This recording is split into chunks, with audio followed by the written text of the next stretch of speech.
Alright, good evening guys. Today we are talking about risk management. It's Chris Strategy FS right here. So risk management is not just about how much you risk daily. You understand? There are criteria that works with risk management. You cannot be risking, okay, let's say for example you are risking $100 per trade. Then for the day you are risking $200. Then you took a trade whereby you are risking $100 on a trade. Then you are seeing $100 profit. You rush and close the trade because you have seen $100 profit. Then the next trade you took a loss. The other one again you took a loss. Then how are you going to be profitable? So you have to measure your risk management with your risk to reward. Risk management works better with risk to reward. So let's look at some examples. Let's say for example you're trading a $10,000 account. Okay. For example, you're trading a $10,000 account. On one day, you took a trade of $100. You hit a loss minus $100. The account is at 9,900. You took another trade again.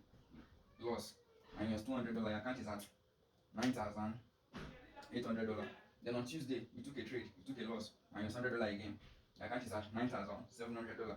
You took another trade again that same Tuesday. Loss again. Your account is at $9,600. That means you took straight 4 loss.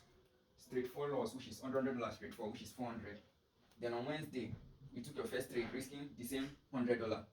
You have a win of 1:3. You understand? You have a win of 1:3.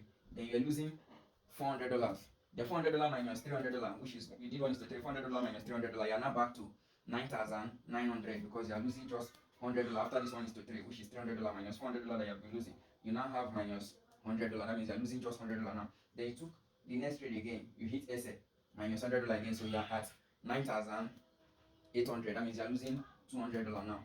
Then on Thursday, you took a trade risking $100 again. You did 1:3, which is $300 now. If you are losing $200 now, if you balance it, $200 from $300, 1:3 is $300. So if you balance it now, take $200 and balance it, your account is now at 10,100 naira. You understand? 10,100 naira. So fine. Let's check how many loss and how many wins we did here. You understand? Now, I want to show you why risk to reward is good. Why doing risk management? You understand? Now we have 1, 2, 3, 4, 5 loss. You understand? We have 5 losses with just how many wins? 1, 2. With just 2 wins here. You understand? We have just 2 wins here and there. 5 loss. So inside 2 wins and 5 loss, we are still up $100 in profit. After 5 losses with just 2 winning, we are still up $100 in profit. Why are we in profit? Because we are doing a good risk to reward. So anytime you lose trade 3, which is you lose, let's say trade 3, 1, 2, 3, that is $300. Then you have just one win of 1:3. You understand? You cover for all your loss with just one trade. So the disadvantage of not using risk to reward. For example, now you took loss here. This is 3 straight loss. Then now on your winning trade, instead of you to be patient and wait to take 1:3, you took your profit at maybe 1:1. You risk $100 and you're making $100. You rush to close the trade. Then now you're going to balance these losses. Then your next trade again is loss. You understand? So now you are in more. This one is supposed to give you a good risk to reward. You close it. Then your next trade is loss.